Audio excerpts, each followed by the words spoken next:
dari channel News Klan Official. Saudara-saudaraku, adanya sekelompok orang yang masih belum percaya dengan adanya tes DNA. Ini bagi kita merupakan orang-orang yang anti ilmu pengetahuan dan teknologi. Kedunguan yang dia pelihari, kedunguan yang mereka pelihara menjadikan mereka ketertinggalan, mengalami ketertinggalan dengan kebenaran. Sebenarnya ini mereka sama dengan kelompok yang dulu pernah menolak tentang bumi itu bulat. Nah, sampai sekarang ternyata masih ada orang-orang yang menolak adanya kebenaran bahwa bumi itu bulat dan mereka masih meyakini bumi itu datar. Dan ini harus kita jelaskan secara sabar, kita edukasi. Nah, orang-orang yang menolak bumi itu bulat kita sebut sebagai kaum bumi datar. Ya, jadi beberapa abad yang lalu itu sudah ditemukan sebuah penelitian ilmiah dari Galileo dan Kopernikus yang menemukan bahwa bumi itu bulat. Dan ini ditolak oleh kaum agamawan Gereja Katolik Roma yang sudah memberikan doktrin bahwa bumi itu datar. Ketika ditemukan ilmu pengetahuan membuktikan bahwa bumi bulat, mereka nggak mau menerima. Tetapi tetap saja yang namanya doktrin karena tidak didasarkan ilmu pengetahuan dan teknologi, ya sekarang tertolak. Mereka kalah dengan sendirinya. Kebenaran ilmiah menemukannya jalannya. Kebenaran ilmiah menemukan jalannya sendiri. Ya, dan seperti inilah sebenarnya fenomena nasab. Sudah sering kita sampaikan berulang-ulang hal ini bahwa para orang-orang yang meyakini Ba'alawi sebagai keturunan Rasulullah itu dasarnya doktrin. Dasarnya kitab nasab yang ditulis oleh Ba'alawi sendiri sebagai pengakuan sepihak. Klaim sepihak dari Ba'alawi. Sehingga doktrin ini harus diuji kebenarannya. Dan yang menguji itu adalah ilmu pengetahuan dan teknologi. Nah, sekarang terbukti ya, berdasarkan ilmu genetika, Ba'alawi ini tidak terkonfirmasi sebagai keturunan Rasulullah Shallallahu Alaihi Wasallam, tapi justru ditemukan fakta baru bukti bahwa Ba'alawi ini berhaplogrup G. Itu saudara. Nah, kenapa saya membuat mukadimah penjelasan seperti ini?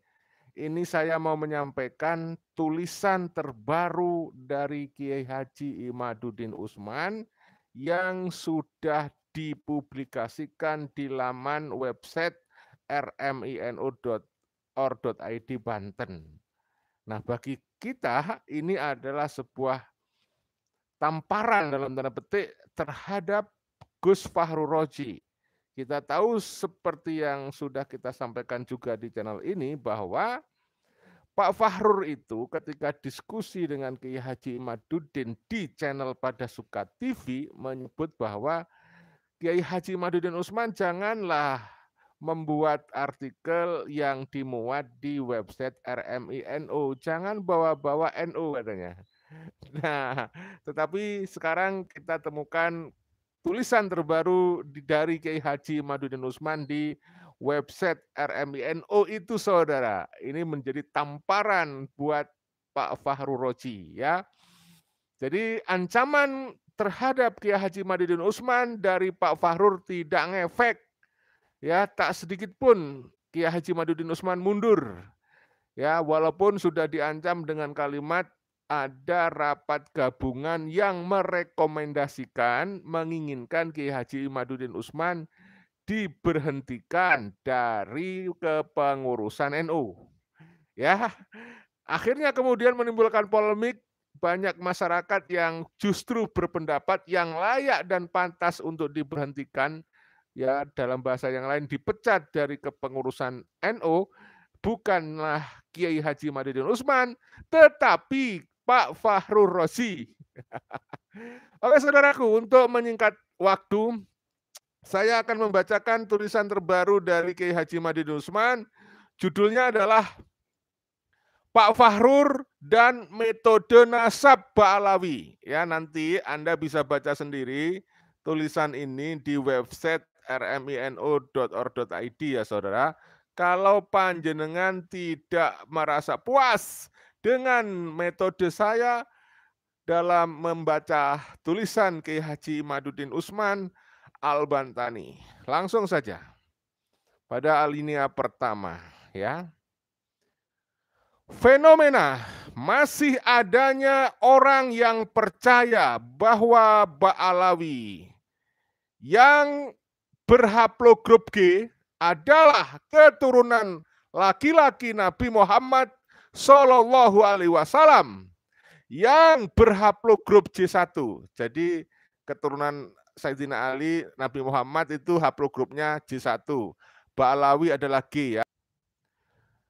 Itu mirip dengan fenomena kaum bumi datar yang masih percaya bahwa bumi itu tidak bulat.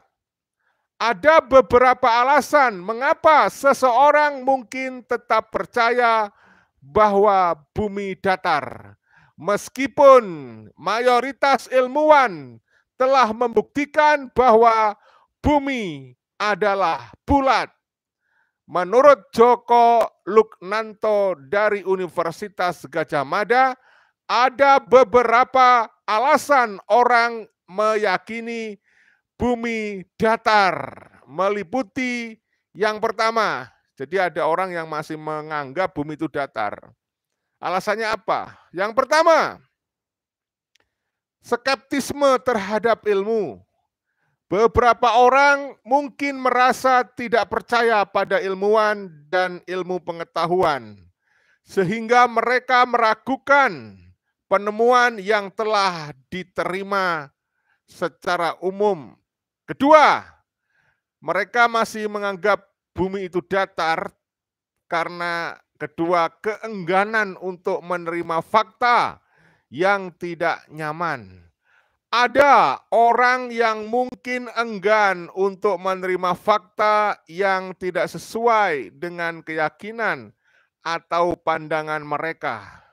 Yang ketiga, kenapa masih ada kelompok orang yang percaya bumi itu datar?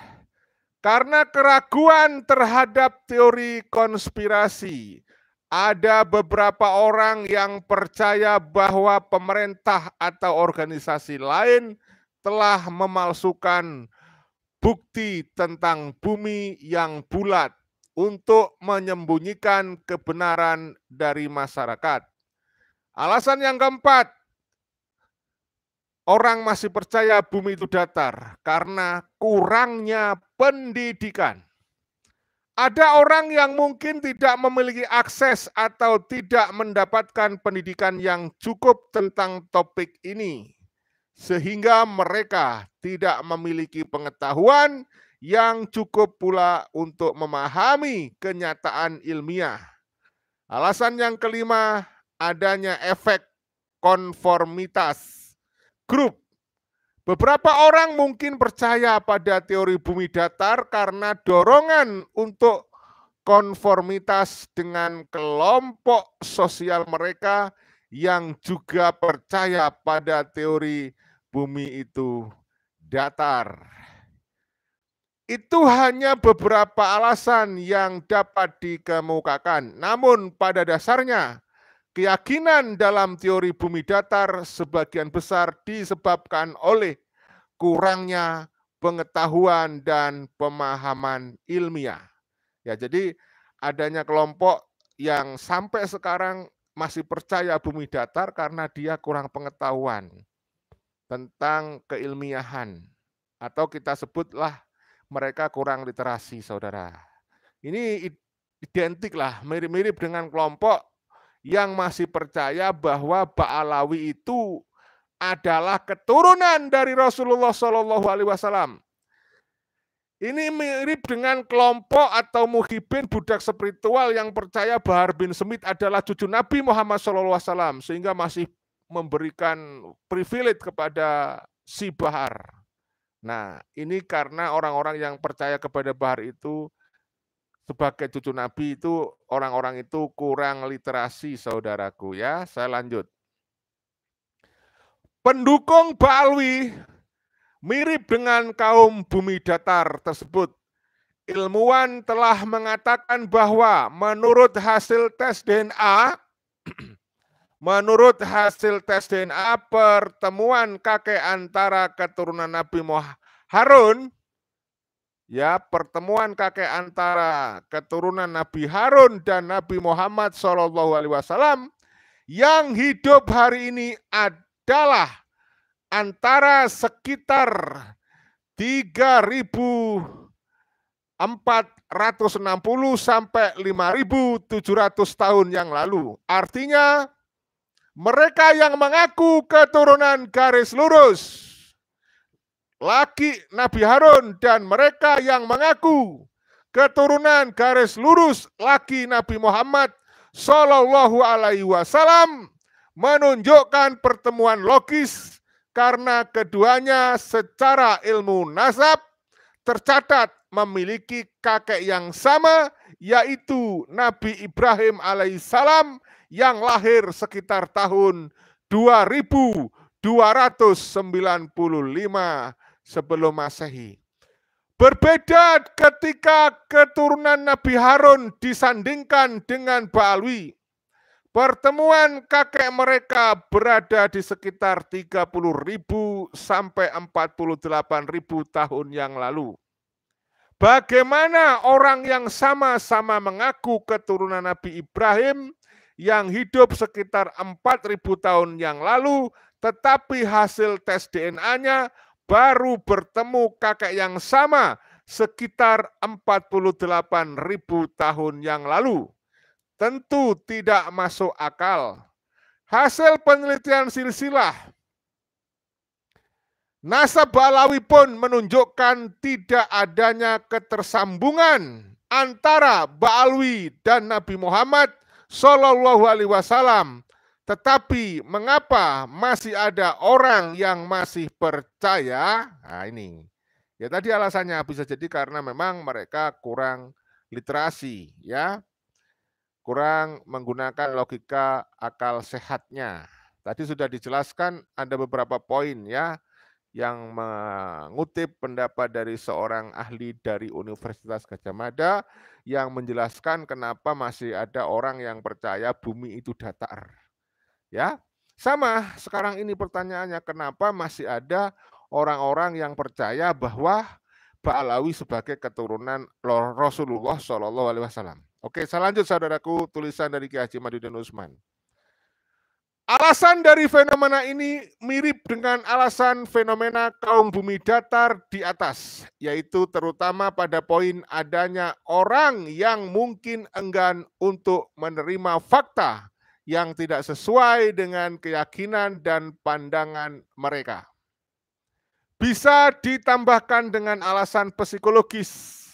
Sebenarnya mereka bukan membela Ba'alwi, tetapi membela dirinya sendiri dari kesalahan pilihan sikap pengetahuannya selama ini. Ia tidak ingin menjadi tertuduh sebagai orang yang salah memilih kesimpulan. Padahal manusia tidak ada yang sempurna.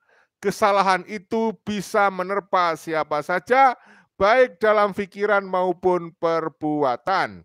Alasan psikologis lainnya adalah tentang pengagungan terhadap guru yang berlebihan, yang telah dianggap oleh masyarakat sebagai orang suci.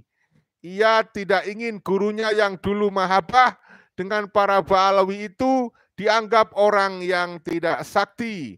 Oleh karena itu tidak bisa mendeteksi kepalsuan nasab itu. Padahal belum tentu juga gurunya yang telah tiada itu mengisbat nasab Ba'alwi.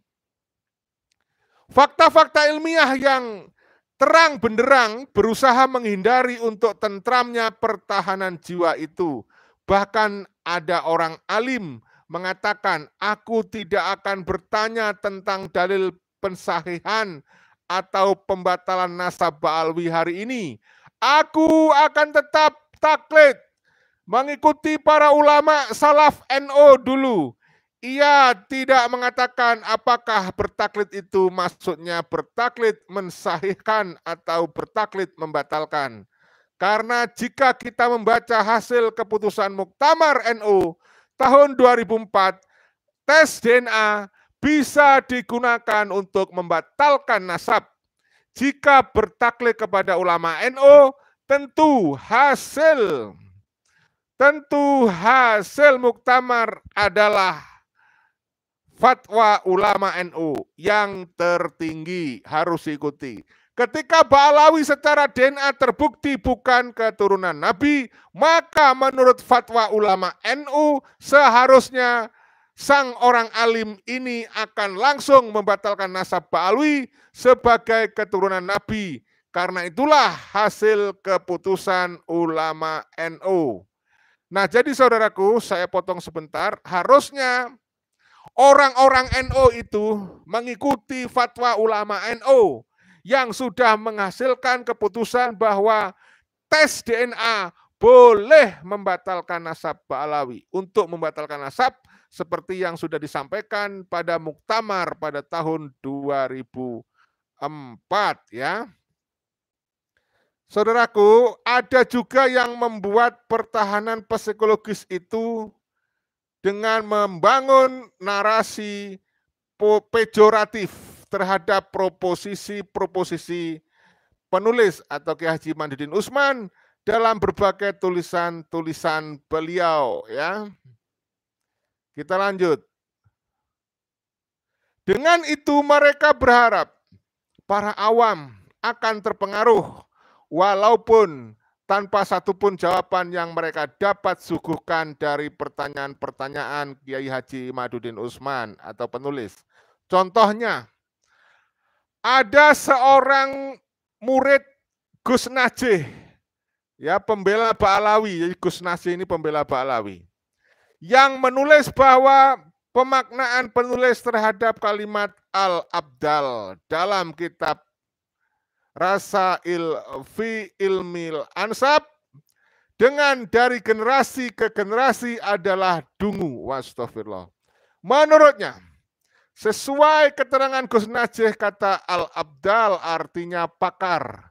Jelas murid Gus Najih dan gurunya itu tidak khatam membaca kitab itu. Kalau mereka berdua membaca kitab itu sampai khatam, sampai tamat, maka akan ditemukan bahwa pemaknaan Al-Abdal dengan dari generasi ke generasi itu adalah pemaknaan yang diinginkan oleh pengarang kitab itu sendiri. Silakan buka kitab Rasail halaman 193. Pengarang kitab itu mengatakan bahwa para ahli nasab abdal adalah mereka yang saling bergenerasi atau menggantikan sebagian mereka kepada yang lainnya terhadap ilmu nasab. Rasail halaman 193. Lalu siapa yang dungu? Ya, jadi ada kan dulu pembela Ba'alawi itu yang mendungu-dungukan Kiai Haji Madudin Usman. Kalian pasti tahu orangnya. Karena sudah kita konten, kalau yang mengikuti channel kita pasti tahu. Oke, saya lanjut saudaraku. Di antara mereka juga ada yang mencoba mengotak-ngatik metode penulisan Kiai Haji Madudin Usman. Padahal mereka tidak paham bagaimana metode para pakar nasab mengisbat dan menafikan nasab. Contohnya Pak Fahrur. Pak Fahrur ya, seorang ketua di bidang keagamaan PBNU yang sudah kita konten beberapa kali di channel ini. Yang mengikuti pasti paham ya. Contohnya Pak Fahrur yang katanya metode kitab sezaman adalah teori baru yang Kiai Haji Madudin ciptakan atau di sini ditulis penulis ciptakan. Hal itu jelas membuktikan Pak Fahrur itu tidak pernah membaca kitab tentang teori ilmu nasab semisal Rasail fi Ilmil Ansab dan Muqaddimat fi Ilmil Ansab. Jika ia sudah kata membaca dan memahaminya, ya Kiai Haji Madudin Usman yakin, ya ditulis di sini, penulis yakin ia tidak akan mendebat lagi tentang pentingnya kitab sejaman dalam mengisbat nasab. Karena nasab Ba'alawi sudah rungkat. Ya, sekarang penulis atau Kiai Haji Madiun Utsman kasih bocoran. Jika ingin memahami bagaimana seorang pakar nasab dapat mengetahui nasab palsu, sejarah rakitan, ya, syarat kitab sejaman dan sebagainya, silsilah, silakan baca dengan teliti kitab Rasail fil Ilmil Ansab dari halaman 178 sampai 200. Lalu perakitan, ya, lalu praktikan. Perhatikan susunan nasab Ba'alawi sebagai objek percobaannya. Yakin kesimpulan Pak Fahrur sama. Jadi intinya, ya, Pak Fahrur ini kurang literasi, kurang membaca kitab yang tadi sudah disebut oleh Kiai Haji Madiun Utsman. Ya, baca mungkin tetapi tidak katam, ya. Kita lanjut saudaraku. Dalam kesempatan lain, di tulisannya Pak Fahrur mulai mengakui kitab sejaman atau yang mendekatinya adalah penentu kesahihan nasab. Tetapi menurut Pak Fahrur bukan satu-satunya. Suhroh wal istifadoh juga menentukan, katanya. Ya, Kiai Haji Madiun Utsman memberi bocoran lagi. Ya, penulis kasih bocoran lagi. Jika kitab Rasail dan Al-Muqaddimah itu sudah dibaca Pak Fahrur, maka Pak Fahrur akan setuju dengan penulis bahwa Suhroh wal istifadoh hari ini itu bisa digunakan hanya jika tidak bertentangan dengan sumber kitab sejaman atau yang mendekatinya. Silakan baca kitab Rasail halaman 100. Dalam kitab itu dikatakan pula bahwa Suhroh itu harus di negara asalnya yaitu Madinah, bahwa Ahmad bin Isa punya anak bernama Ubaid bukan di negara tempat hijrahnya yaitu Yaman. Silakan baca, masih di halaman yang sama.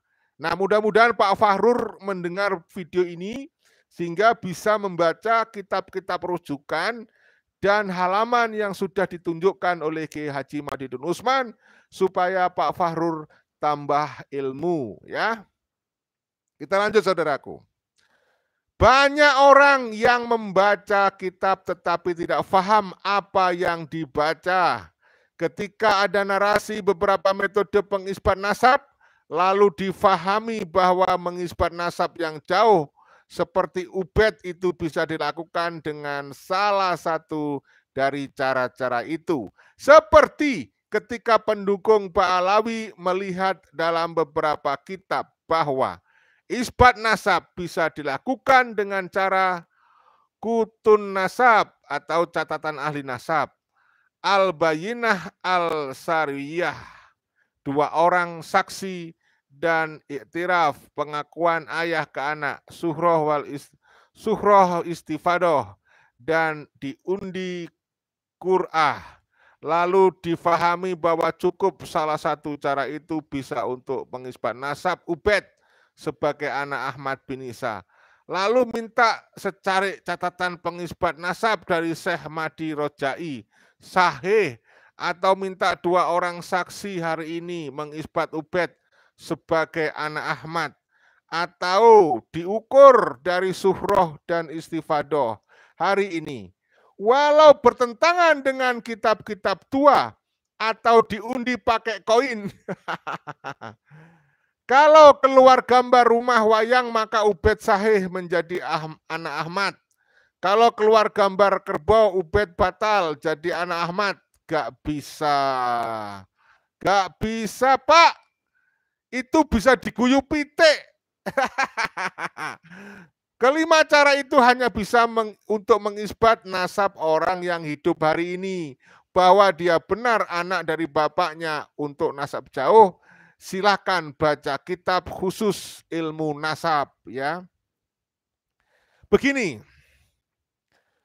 nasab jauh bisa diisbat dengan 4 cara. Baca kitab Al-Muqaddimat fil Ilmil Ansab. Pertama, Rik'ah atau kitab atau tulisan kedua suhroh wal istifadoh. Ketiga ikrar, keempat pembahasan ilmiah.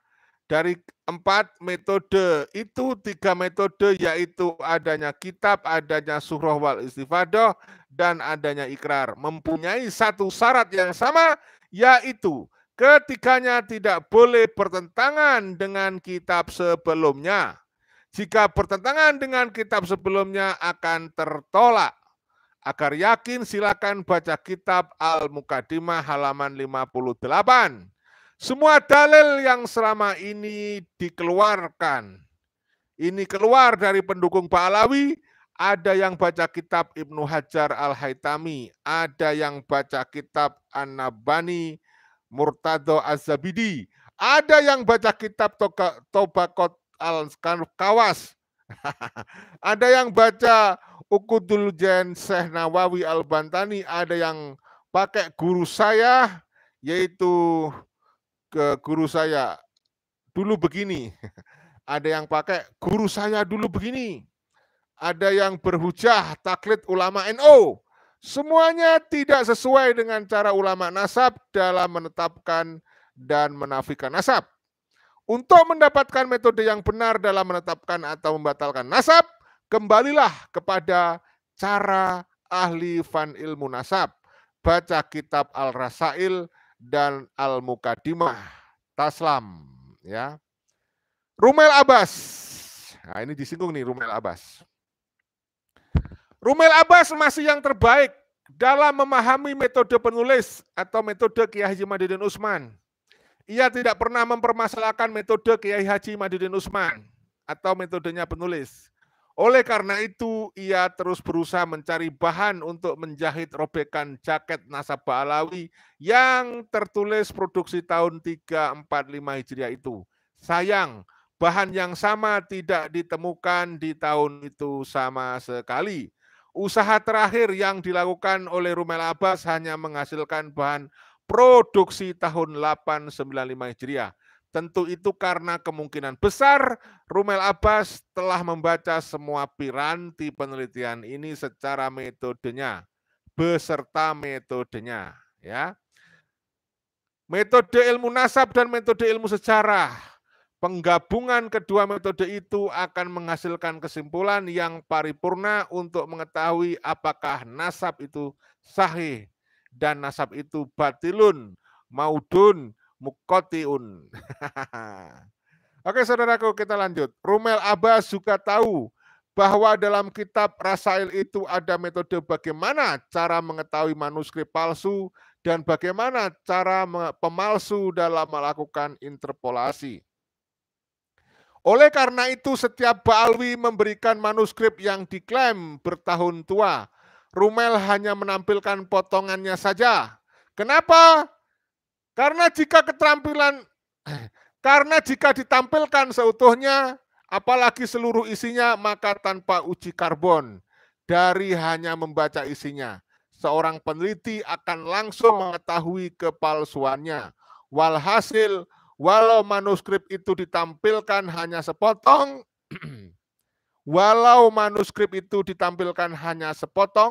netizen saja langsung tahu manuskrip Sanad Alwi bin Ubaid yang hidup di tahun 400 Hijriah itu ternyata ditulis di atas kertas bergaris yang mirip kertas produksi APP Sinarmas tahun 2022. Saya tambahi, itu artinya bukan asli. Penulis Imaduddin Usman Al-Bantani. Ya, cukup sudah sedemikian saudaraku. Tulisan terbaru dari Kiai Haji Imaduddin Usman. Mohon maaf kalau cara saya membaca kurang Anda suka. Anda silakan membaca sendiri tulisan itu di laman website rmino.org.id ya. Mohon maaf segala kekurangan ya kan.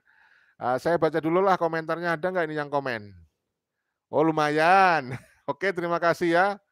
Sudah ikut berkontribusi meramaikan channel kita. Mohon dibantu untuk membagikan video ini seluas-luasnya kepada teman-teman Anda, saudara Anda, handai tolan ya.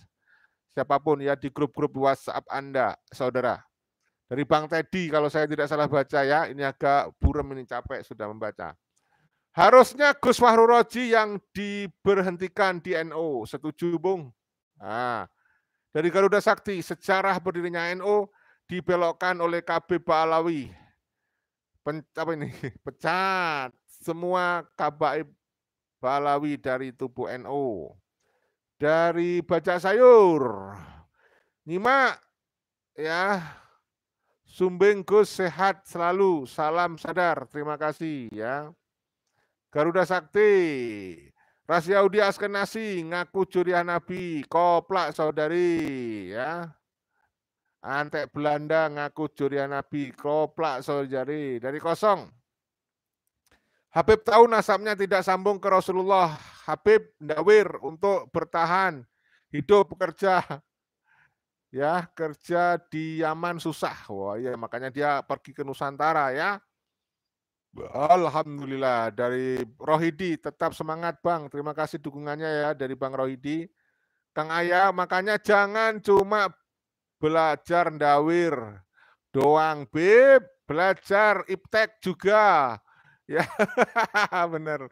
Masa belajar doktrin macam baca kitab-kitab yang ditulis oleh Habib-habib pendahulu mereka yang isinya kebohongan, cerita kurofat ya. Aduh, nggak bener tuh. Ya, jadi makanya jangan cuma belajar ndawir dong, Beb. Belajarlah iptek. Belajar iptek juga perlu biar tidak dikatakan orang dari zaman batu. Dari Baca Sayur ya, land bread antara kaum Kasaria versus Askenazi jadi super ras. Ngeyelan. Oke, dari Kosong, Mulia pengemis daripada Bahar, Ricik, Ropik dan kawan-kawan, Habib Dawir ya. Yang lurus. Dari Bang Agus, bravo Kiai Imat dan kawan-kawan ya.